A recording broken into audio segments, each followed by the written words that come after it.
Hi and welcome to my channel. Today it's the turn of these Wharfedale Delta 30 speakers. A pair of speakers that come out here in the UK in the 80s. Not too sure exactly when in the 80s, but these would have cost you £79. These are right down the bottom. These were the budget speakers in the range. They've done the 30s, the 50s, the 70s and the 90s. Now I've got a couple of reviews of the 50 and the 90. I think it's the 90.2 actually on the channel. They were okay, I didn't find them too bad. They weren't nothing spectacular, but it was okay at the time when I reviewed them. Now, like I say, these would have cost you £79 and the 30.2s would have been 99. So expect, they come out a little while afterwards, expect them to sound probably just a little bit better. You're paying an extra £20, so you would have got something extra there, I would have thought. I'm going to put these on the bench. You may have noticed these green stripes here, just mentioned them as well on the green light. It may have put a few people off. May have thought they looked a bit ugly. Some people may have come to that opinion. Anyway, I'm going to put it on the bench and have a little look inside. And as you can see, there it is on the bench. And I'm going to take the bass driver out. This is a 6.5-inch paper cone bass unit. I'm going to take the tweeter out there. And this is a tweeter that they use in quite a lot of their speakers, even the Diamond Freeze and quite a few other speakers. I think even they used it in the lasers as well. Quite a few speakers, it's tweeter. And this is a 3/4-inch stone tweeter.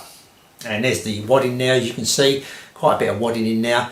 And if we get a bit deeper, we'll look at the crossover. Very basic crossover here, as you can see. It's just one capacitor and one coil, that's all. And this is a capacitor here. I will change this capacitor into a Mondolf capacitor, 4.7 microfarad it is. So I will change that and mention that in the review as we go along. Let's have a little look at the back. There's the back. You can see the porthole there at the back, and also you can see the spring connections. This has just got spring connections only, hasn't got any screw terminals, any banana plugs or anything like that. So these are right budget, you know, maybe not spending too much money on here just to get them within that price range. So that's the speakers, and just talk about the measurements as well. The measurements here is 220 across by 380 height and 170 depth. That's all in millimeters. These are two-way bass reflex speakers rated at 75 watts, 86 dB and 8 ohms. So how did they sound? Right, just before I mention the sound, I just want to let you know this is the fourth pair I've had of these, but the first pair I've had in person. 3 of them I bought off of eBay. I think it was about £30, £32, £30 again, something like that. And they seem to all go missing. Couple seem to just disappear completely. One failed to deliver, and actually the person got them back who sent them. He actually got them back, but the other two people didn't even get them back, I don't think. And finally I managed to get a pair. These are not expensive to buy at all. These range from £16 I paid for these on eBay up to about £50 here in the UK, something like that. So they fluctuate a bit, maybe it takes into condition as well. At the time you're buying them, who's buying them, all that kind of stuff. Is it a bid up or is it a buy it now? But that's what the range they go for. Right, onto the sound. And these had a pretty, as soon as I turned these on, they kind of reminded me of the 50s I had and the 90s I think I had. They kind of give that kind of sound. They reminded me straight away of them. And they're not a million miles away from how the Diamond Freeze I have sound as well, in a particular tone, shall we say. So let's get on to how they actually sound. Well, the top end's quite nice. Got a reasonable amount of detail. Hasn't got the amount of detail that the Diamond Freeze have. Probably to do with that crossover. The Diamond Freeze have got, I think it's 3 capacitors, a resistor, and a couple of coils in the crossover. This is very basic, just one coil, one capacitor. I did change that capacitor. It made the treble a little, it made the top end, the treble, whatever you want to call it, just a tad more detail, but nothing, not to the extent when I done the recap on the Diamond Freeze. There was quite a bit of difference there. There's a subtle difference here, nothing spectacular at all, but there was a difference. But it's worth changing, of course. If you get a pair or any pair of speakers comes out, it's worth changing that capacitor. There's only one capacitor to change, so it's fairly straightforward, a 4.7 microfarad capacitor. So yeah, the treble at the top end was okay. It's had a reasonable amount of detail in there. It wasn't too hot. On the vocals now and again, it could be a little bit of tizziness on the vocals. Just borderline harshness. I'm being a bit critical here, just borderline harshness, but I think on the whole it sounded pretty good. The sax sounded quite nice. The piano just was just a little bit laid back for me. The piano just a little bit laid back. Trumpet and that sounded fine. They all sounded quite nice. Coming down to the bottom end now, the bottom end of the speakers, this is where it lets this speaker down a bit. I think it's a bit woolly.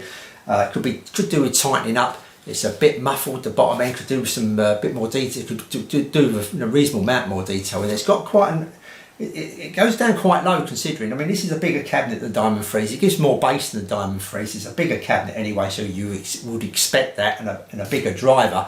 So it's got a fair bit of oomph to the bass. You know, the bass ain't too bad on these for the size of them. You know, they're all right, the bass.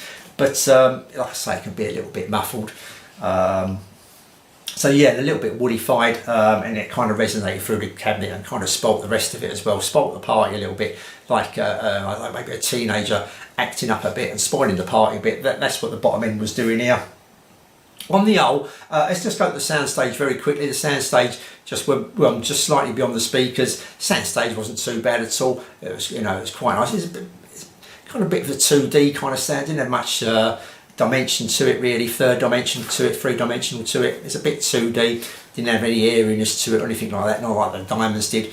And on the old, these speakers just sounded a bit. They just needed a bit more. Some of the words I'm actually using. Just needed to get some breath into the music, needed some space around the music and the instruments, just wasn't giving it the space, and that it seemed a bit cramped.